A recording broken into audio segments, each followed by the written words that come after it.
WNBA star Brittany Griner's Russian arrest and detention is putting a needed spotlight on other Americans detained in Russian cells. One is U.S. Marine David Whelan. He has been detained since 2018. He was arrested on espionage charges and sentenced to 16 years in Russian prison. This weekend, Vice President Harris reassured the United States' commitment to bringing those detained home.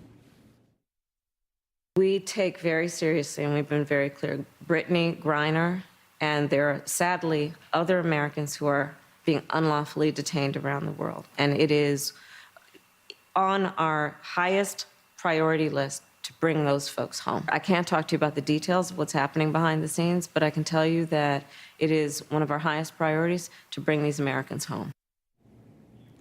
The vice president's comments coming 2 days after President Biden spoke with Paul Whelan's sister, Elizabeth Whelan.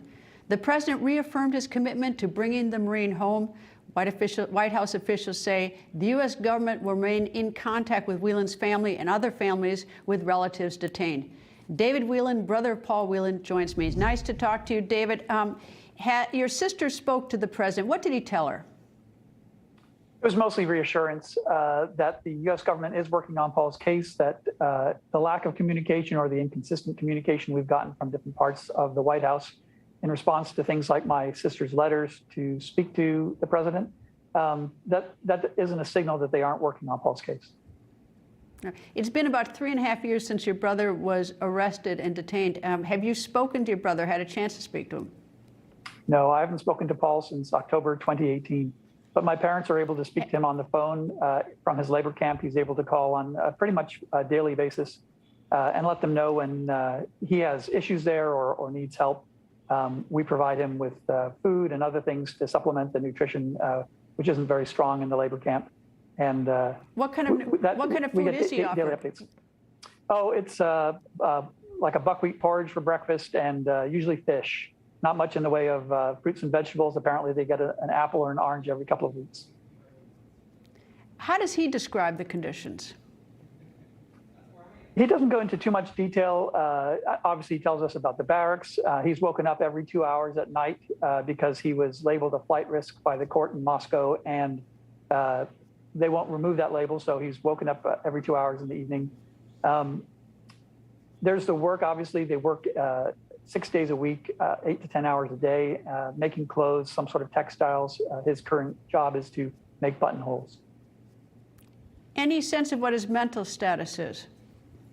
He seems pretty strong. From the very start, he started to implement some Marine training about that was for prisoners of war, SERE. And so he has been very resilient. I think has surprised the U.S. Embassy staff in Moscow about how resilient he has been at continuing to, survive day to day. Why did he end up in this fix? Well, I think he was too kind a friend, really. He had a friend who was a former Marine as well, and that Marine was marrying a woman who was Russian, and they wanted to have a ceremony in Moscow. So the Americans came along, and Paul went with them because he had been to Russia before. He doesn't speak Russian, he's just a tourist. And a friend that he had made in Russia came into his hotel room, gave him a USB stick saying it was photos from a previous trip that they'd taken. And as soon as he accepted the USB, he was arrested by the state security services. So that's the story. How soon after he arrived in Russia did he get arrested? I think he was there for 4 or 5 days. He had gone around, he'd gone to the Kremlin with the wedding party. They had toured a number of locations.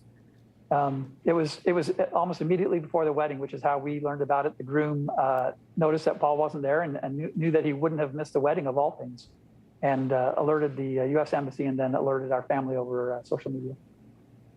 Has there been any suggestion of a trade for him, and a Russian in captivity here in the United States for your brother?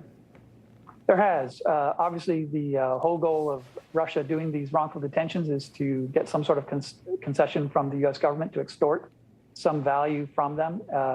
From the very get-go, the Russian government has asked for a number of their Russian prisoners who are in the Bureau of Prisons under the Department of Justice's care. And one of them went back in exchange for Trevor Reed in April. So there is apparently the possibility of doing a trade for Paul, too. Any idea why Trevor Reed got traded and your brother didn't? I don't. President Biden said he made difficult decisions, and I'm not sure what those were. Unfortunately, it meant that Paul was left behind, and we hope that if that happens in the future, if there's an opportunity to bring him home or to bring anybody home from Russia, that Paul is not left behind. Any other Americans in his prison that he knows of? I think there are at least 2 others. For whatever reason, perhaps it makes sense, he went to a prison that was far away from Moscow, but had other English speakers and other non-Russians there. So he's met a number of people who he can speak to. It's been able to help him get around in the prison because, as I say, he doesn't speak Russian, he doesn't read it, he doesn't understand the rules. And so having that ability to speak to people has been helpful. People don't realize how tough it is, in particular, to be in a prison when you don't speak the language and you can't even follow the directions of the correctional officers, or you don't know what people are saying about you, whether the danger level. That makes it all the worse. Yes, his report today or yesterday from our parents was that there had been a brawl of something like 20 other prisoners, and so he's worried for his safety. It's not surprising, the sanctions have bit. The prison is no longer getting the materials so that the prisoners are kept busy. They're not doing the work. They're not making the textiles because they don't have anything to work on. And they've got a lot of idle time. It's got to be a very dangerous situation. David, thank you. I hope your brother comes home soon. Thank you. Thank you.